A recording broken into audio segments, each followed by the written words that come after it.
자, 교재는 328페이지 처분행위입니다. 자, 처분행위는 사기죄에서 법조문에 없죠. 그래서 기술되지 않은 한 구성요건 요소입니다. 이 처분행위 때문에 절도죄와 구별되는 역할을 하게 되죠. 절도죄는 탈취죄라 그랬죠. 절도 강도죄는 탈취죄가 됩니다. 근데 사기죄하고 공갈죄는 편취죄죠. 편취죄. 그래서 이 편취죄가 되려면 반드시 처분행위가 있어야 됩니다. 이 처분행위라고 하는 것은 자기가 일반적이죠. 자기도 되지만 부자기도 된다는 점을 잘 받으셔야 돼요. 부자기. 부자기로 된다는 판례가 밑에 나와 있습니다. 다음 페이지 나와 있죠. 다음 페이지 보시면 사기죄 처분행위라고 하는 것은 그 밑에 자기, 부자기에 이른 것을 말한다. 그쵸? 자기, 부자기 둘 다 된다. 이 뜻이에요. 자, 피해자가 착오에 빠진 결과 채권 존재를 알지 못해서 채권을 행사하지 아니했죠. 그 채권 행사를 하지 아니한 것 동그라미 쳐보세요. 빨간색으로. 이게 바로 부작위죠. 부작위가 된다 하는 겁니다. 이것도 처분행위라고 볼 수가 있다는 것이죠. 자, 그래서 한번 올라가 볼게요. 이 판은 출제가 많이 됐었어요. 별표 한번 쳐보세요. 1번도 잘 나오고 2번도 잘 나오고 그래요. 이 출판사 사장이죠. 이 사람이 작가로 하여금 이제 책을 하나 이제 만들어냈죠. 책이 좀 팔렸어요. 지금 좀 팔렸는데 이 작가에게 이제 인세를 줘야 되잖아요. 약정된 인세를 줘야 되는데 이 작가에게 속여요. 실제 출판 부수를 속인다고요. 속여서 실제 출판 부수의 3분의 1 정도만 팔렸다. 그 현황표를 보내줍니다. 그러니까 이 을이라는 사람이 보내주니까 그 정도 팔렸다라고 생각하겠죠. 뭐 전국에 있는 서점에 돌아다니면서 자기가 뭐 얼마나 팔렸는지 뭐 쓸 것도 아니겠습니까? 세지는 않을 거 아니겠습니까? 그래서 이런 현황표를 주니까 그 정도 책이 나갔다고 이렇게 생각하고 그 정도 인세만 받은 거예요.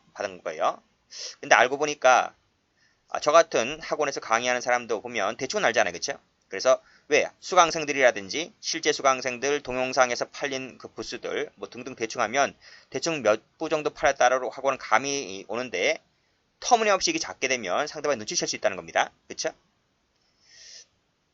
그러니까 적당히 사기쳐야지 이렇게 3분의 1 정도면 아주 큰 차이란 말이에요. 그래서 차액은 지급하지 않았던 겁니다. 그래서 하도 이상하니까 알고 보니까 이렇게 오류가 난 거예요. 그래서 작가가 출판업자를 상대로 해서 고소를 했던 사건인데 판례가 사기죄가 된다고 보았던 거예요. 그래서 이 착오에 빠진 결과 3분의 1 정도만 받았고 3분의 2 정도에 대한 실제 판매 부수에 대한 청구권 행사하지 않았잖아요. 그 청구권 행사하지 않은 것이 바로 부작이다는 거예요. 부작이.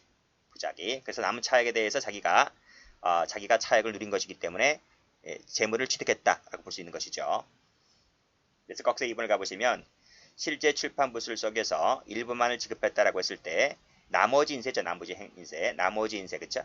인세에 대해서 청구권을 행사하지 아니했다고 하는 것 자체가 부작에 따른 처분행위다 라고 해서 부작에 따른 사기죄를 인정했던 사건이다. 이렇게 봐주시면 될 것 같아요. 꺽쇠 1번, 꺽쇠 2번 잘 봐두시고요. 자, 이 처분행위를 할 때는요. 처분의사가 필요하느냐의 문제인데요. 판례가 필요하다고 봐요. 필요하다. 요 2번 한번 체크 한번 해보세요. 그래서 노트 갖고 계신 분들은 노트 한번 펴볼게요. 노트를 한번 펴보시면 이제 A가 사기꾼입니다. 사기꾼이 B를 상대로 사기치죠. 사기를 칩니다. 착오를 불러일으켜서 상대방이 처분행위를 했다라고 했을 때 이 처분행위를 할 때 뭐가 필요하다? 처분행위를 할 때 상대방은 처분의사가 필요하다는 것이 판례입니다. 아시겠죠? 이 판례. 그 내용도 좀 받으셔야 돼요. 자, 그러면 다시 교재를 한번 와서 보시면 처분의사가 필요하다고 봤습니다. 자, 그 다음 페이지를 한번 가보시면요. 요거 한번 볼게요. 요 판례가 무지무지 중요한 판례입니다. 요 무지무지한 중요한 판례이기 때문에 별표를 한번 바꿔두세요. 자, 과거에는 저 밑에 나와 있죠? 밑에 보시게 되면 화살표 되어 있습니다. 옛날 판례는 이 처분행위가 인정되려면 처분 결과에 대한 인식이 있어야 한다. 이렇게 과거에 많은 판례들이 이렇게 처분 결과 인식이 있어야 한다라고 판시한 바가 있습니다. 그런데 지금 2017년도 판례죠. 이 전원합의체 판결에서 이 판례를 폐기시킵니다. 그래서 이 판례를 지금은 변경하겠다는 거예요. 지금은 뭐다? 이게 필요가 없다. 이렇게 보셔야 돼요. 아시겠죠? 옛날에는 필요가 있었다고 했는데 이를 지금 바꾸겠다 이런 말이에요. 지금 무슨 내용이냐? 올라가서 보시면 사기죄에서 말하는 기망이죠. 기망이라고 하는 것 자체가 상대방이 착오에 빠져서 이 기망이라고 하는 것이 하자가 있는 의사표시죠. 하자, 흠. 하자는 흠입니다. 흠이 있는 의사표시에 의해서 이루어지는 것이기 때문에 이 의사표시는 당연히 불완전하거나 결함이 있을 수밖에 없다. 따라서 처분의사라고 하는 것은 착오에 빠진 피기망자가 어떤 행위를 한다라는 인식만 있으면 되는 것이지, 빨간색으로 어떤 행위를 한다는 인식 동그라미, 이러한 인식만 있으면 족한 것이지 결과물에 대한 인식까지는 필요가 없다. 아시겠죠? 결과까지 인식이 있어야 한다면 틀려요. 요게 아주 중요한 거예요. 자, 이게 무슨 내용이냐 하면 이런 뜻이에요.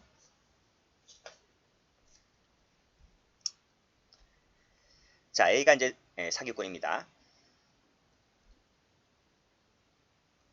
A가 사기꾼이에요. 친구야, 친구. 친구? 친구는 아니고요. 어쨌든 A가 사기꾼이고 B가 이제 피해자입니다. A가 이제 기망을 해요. 기망을 합니다. 그리고 B가 착오를 불러일으키죠. 그리고 이제 처분행위를 한다는 거죠. 뭐 처분행위라고 하는 것은 아까 말씀드렸듯이 자기나 부자기 둘 다 가능합니다. 그러면 이제 취득을 하겠죠. 자, 이게 그러면 사기죄가 되는 것인데 이게 무슨 뜻인가 하면 이 뜻이에요.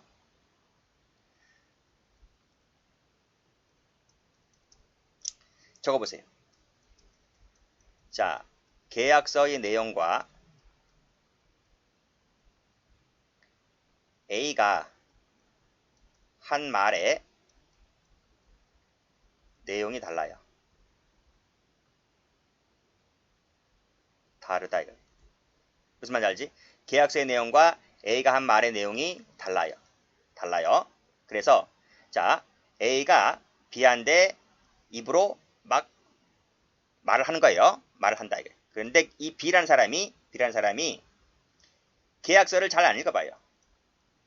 계약서의 내용을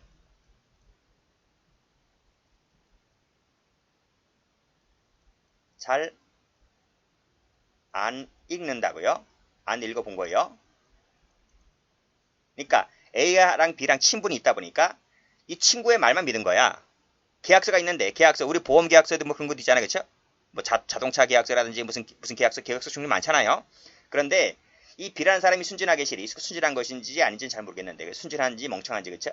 B라는 사람이 계약서를 꼼꼼하게 읽어보고 계약을 하고 지장을 찍고 돈을 주고 해야 되는데 B가 계약서의 내용을 잘 안 읽어보고 A가 한 말만 고지고지 믿고 그래서 투자를 했거나 돈을 주거나 했단 말이에요. 근데 A는 당연히 그 내용이 알지. 계약서의 내용하고 자기 한 말이 불일치한다는 것을 이 사람은 잘 알고 있지. 알고 있는데 그 세치혀로 기망을 친 거예요. 근데 B라는 사람이 순진하게 실이 계약서 내용을 잘 안 읽어보고 도장을 찍었단 말이에요. 그러면 이게 사기가 되느냐라고 하는 것인데 판례가 뭐라 그래요? 판례가 자, 처분의사라고 하는 것은 착오에 빠진 피기망자가 어떤 행위를 한다는 인식이 있으면 족한 것이지 결과물에 대한 인식까지는 필요가 없다. 그러니까 결국은 뭐예요? 결국은 자, 계약서 내용이 나중에 소송을 걸리면 우리가 알고 있듯이 소송을 걸리면 A는 당연히 사기꾼이 그래요. 야, 그 계약서 읽어봐 임마. 계약서 왜 네가 제대로 읽지 못하고 왜 지금 와서 딴소리야. 이렇게 얘기하는 거죠. 그럼 B는 그러는 거예요. 아니 계약서 내용이 아니라 네가 나한테 그렇게 얘기하지 않았잖아. 네가 내한테 그렇게 얘기하지 않았냐. 이렇게 말하는 거죠. 다툼이 발생했다라고 했을 때 과거 판례들은 계약서를 철저하게 읽어보지 못한 너에게 잘못이 있다라고 해서 B에 있다라고 해서 과거의 판례들은 A에게 사기죄가 인정되지 않았단 말입니다. 그런데 지금부터 그걸 깨부시겠다는 거예요. 지금은 계약서의 내용과 A가 한 말이 불일치한다 하더라도 B가 계약서의 내용이 아닌 A 말만 믿고 도장이라든지 뭐 투자금을 투자했다 손치더라도 이 자체가 사기죄가 되는 것이다 보았던 거예요. 그래서 그렇게 판례를 바꿨다 이렇게 보시면 될 것 같아요. 그래서 그게 바로 꺽사 3번이죠. 착오에 빠진 결과로 인해서 내심의 의사와 다른 효과를 발생시키는 그 처분문서에 이 피해자가 서명이나 날인을 했다면 이 자체로서 뭐가 된다? 설령 그로 인해서 어떤 피해라든지 어떤 결과물이 초래될지는 아직까지는 예상하지 못하잖아요. 그렇죠? 이 A라는 사람 말만 믿고 투자를 하게 되면 뭐 땅값이 몇 배 오르고 건물값이 몇 배 오르고 이렇게 생각했었는데 알고 보니까 꽝이라는 거예요. 결과를 그 도장을 찍음으로 인해서 어떤 결과가 나올지를 미처 예상하지 못했다 할지라도 착오에 빠져서 계약서에다가 서명 날인했다면 이 자체가 처분의사가 인정된다라고 해서 판례가 사기죄를 인정했던 사건이다. 이렇게 봐주면 될 것 같아요. 그래서 그 사례가 4번이죠. 피고인 등이 토지 소유자인 매도인인 피해자에게 토지 거래 허가에 필요한 서류라고 속였습니다. 속여가지고 계약서에다가 서명란을 받게 되는 거죠. 그러면 이 자체로 뭐가 된다? 사기죄 기수가 되는 것이다. 이런 말입니다. 그래서 여기도 보시게 되면 어떤 결과가 나오는지를 미처 예상하지 못했다. 어떤 결과가 나올 것 같아요? 땅 뺏기는 거죠. 땅 뺏기는 거예요. 그렇게 되었을 때 판례는 처분 의사가 인정되는 것이기 때문에 사기죄가 되겠다. 이렇게 보시면 될 것 같아요. 이건 꼼꼼하게 다 보셔야 됩니다. 1번이 제일 중요하고요. 그럼 나머지 이제 한 번씩 나온 적이 있는데 1번이 제일 많이 나왔었어요. 자, 거기서 2번도 좀 봐두셔야 됩니다. 자, 기망을 당한 결과 자신의 처분 부작위가 의미를 제대로 인식하지 못해도 왜 계약서를 제대로 읽어보지 못했기 때문에요. 의미를 제대로 인식하지 못하여서 그래서 결과를 인식하지 못했다 하더라도 그러한 착오 상태에서 그러한 손해를 초래하는 그 행위를 하게 되어 재산상 손해를 초래하게 되는 행위를 하게 되었다. 그 행위가 뭔데요? 행위가 바로 이거잖아요. 서명하고 날인한 거 하게 되었다고 한다면 처분의사는 존재한다고 보아야 되겠다라고 해서 사기죄를 인정했던 사건이다. 이렇게 잘 봐두시면 될 것 같아요. 아주 중요한 판례입니다. 자, 다시 한번 풀어가 보죠. 자, 다시 노트 한번 가볼까요? 노트를 가보시게 되면 이 그림을 가보게 되면요. 등장인물이 2명 나타나게 되죠. 2명. 그래서 이때 사기죄가 되는 것은 이제 이 B가 피해자가 되는 거죠. 이때는 이자간 사기죄입니다. 이자간 왜 등장인물이 2명이니까 사기죄 기망자, 사기죄 피해자, 이자간의 사기죄가 되는 것인데 3자간도 있어요. 3자간. 이런 얘기죠. 자, A가 사기꾼입니다. B가 서류를 소지한 자입니다. 소지자, 서류 소지자.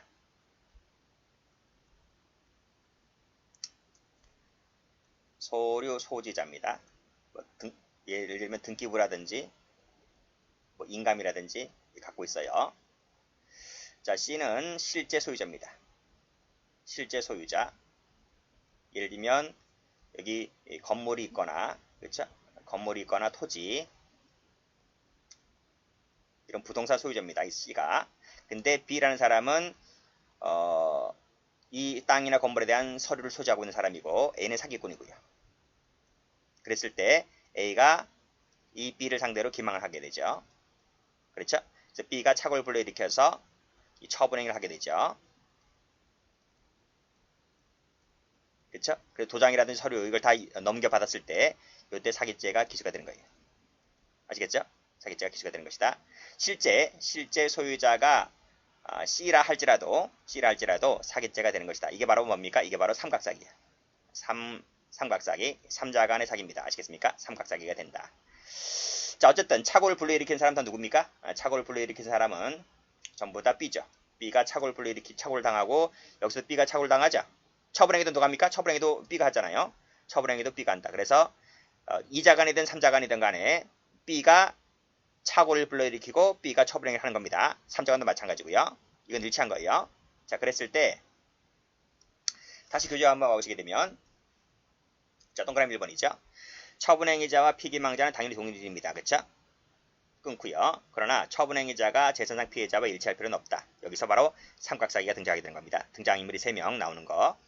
이때 삼각사기 같은 경우에 있어서 이 관계인데요. 삼각사기에 있어서 처분행위자는 피해자의 재산을 처분할 수 있는 권능이 있으면 아주 좋고요. 법적인 권능이 있으면 좋고 법적인 권능이 없다 할지라도 지위만 있으면 족하다. 이게 바로 뭡니까? 이게 바로 지위설이야. 지위설.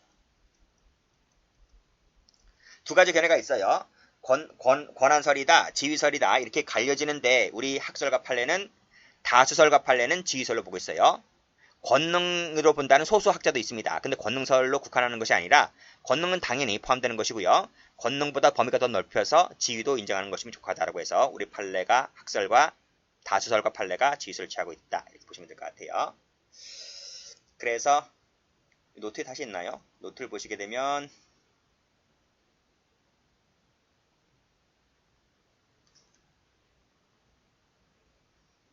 여기 있네요. 여기 있어요. 여기 한번 보세요. 자, 이게 삼각사기죠. 그래서 삼각사기입니다. A, B, C가 나옵니다. 나온다라고 했을 때 이 B하고 C 관계를 잘 보셔야 돼요. B, C 관계가 밀접한 관련이 있어야 됩니다. 밀접한 관련이 있을 때 이 밀접한 관련이 없으면 그때는 절도죄 간접 동물이 돼버립니다. 중요한 거 아니고 밀접한 관련이 있다. 어떤 관련이 있을까? B가 C의 재산을 처분할 수 있는 지위만 있으면 족하다는 거야. 지위가. 권한설이 아니고 지위설. 아시겠어요? 권한설보다 범위가 더 넓어요. 그래서 여기 두 가지를 포함하고 있는 겁니다. 권한이 있다는 말은 친권자, 대리인, 후견인이 법적 권한이 있는 자들이고요. 권한이 없다 손치더라도 지위라고 하는 것은 처분할 수 있는 지위가 되는 거죠. 그렇죠? 가족, 가정부, 종업원, 방금 보았듯이 재산을 처분할 수 있는 서류 소지자면 좋고요. 이런 사람들을 상대로 해서 사기쳤을 때 이것도 사기죄가 되는 것이다. 이런 말입니다. 그 대표적인 것이 뒤에 따라 나올 텐데 법관이에요. 법관. 법관을 상대로 해서 사기칠 때 이게 소송사기입니다. 소송사기라고 하는 것은 이 소송사기라고 하는 것은 이 삼각사기에서 나오는 거예요. 삼각사기. 아시겠죠? 삼각사기에서 나오는 개념이다. 이렇게 봐두시고. 그래서 이 법원이나 법관 같은 경우에는 C의 재산을 처분할 수 있는 권한이나 권능이 있는 자인데 안 되는 자가 있어요. 그게 누군가 하면 여기 등기공무원, 공무원이죠. 공무원이나 특허청 공무원은 C의 재산을 처분할 수 있는 권능 자체가 없기 때문에 A가 등기공무원이나 특허청 공무원을 상대로 사기치는 것은 사기죄가 되지 않는 겁니다. 뒤에 잘 나오는 것이기 때문에 좀 알아두세요. 뒤에서 나올 거예요. 일단 이 구조를 잘 봐두시기 바랍니다. 자, 교재 됐죠? 교재를 보시게 되면 자, 얘가 나와 있습니다. 기억번, 니은번 나와 있는데 읽어보시고 여기 처분할 수 있는 서류를 갖고 있는 사람이면 사기죄가 되는 것이다.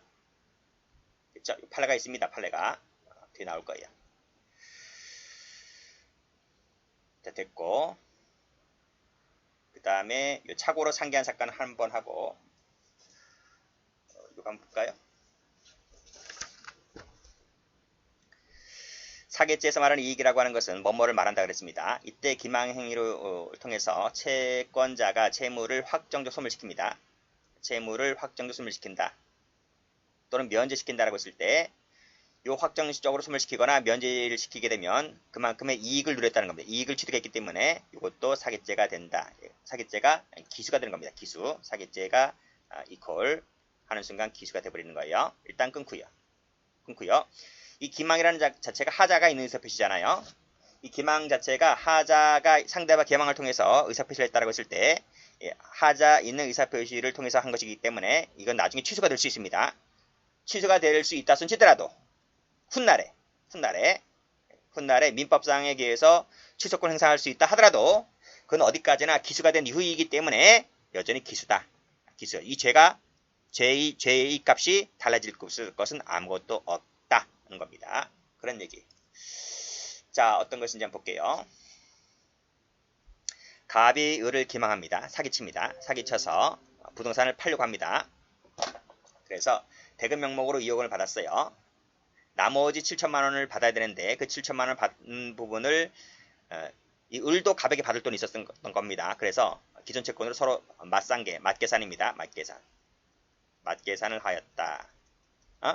갑의 주식이 뭘까요? 사기죄가 될까 안 될까? 라고 하는 것인데 어떤 내용인지 노트 한번 펴볼게요. 이거죠? 이겁니다. 자, 보세요. 이 갑이 이 건물 하나 조그만 거 갖고 있는데 이 건물 소유자입니다. 이 건물을 팔려고 합니다. 근데 이 건물이 이게 이제 다세대 다가구잖아요. 그쵸? 원룸 방 몇 개짜리 하나 갖고 있는데 이게 공실이 많아. 공실이 많고 세가 얼마 안 나와. 월세가 얼마 안 나와. 월세가 좀 막 나오고 월세가 좀 저조하고요. 수익이 별로 없어. 그러니까 빨리 팔아야 돼. 갖고 있을수록 이게 적자야. 그래서 이 갑이란 사람이 이 아는 사람에게 이걸 팔려고 합니다. 팔려고 하면 이제 이거 월세가 안 나오는데 공실도 많이 나오는데 니 살 거야? 그럼 사겠어요? 안 사지? 안 사잖아요. 그렇죠? 그러니까 포장을 잘 해야 되는 거예요. 포장을 잘 해야 됩니다. 그래서 갑이 어떻게 사기치는 거예요? 여기 원룸은 월세도 많이 나오고 수익률 5%, 7%까지 나온다. 10%까지 나오는 수도 있고 하다 보니까 너 사라. 나는 돈이 급해서 딴 걸 해야 되니까 뭐 우는 그쵸? 이렇게 뭐 적자 보고 판다는 그런 심정으로 이렇게 막 사기쳐요. 그래서 기망을 합니다.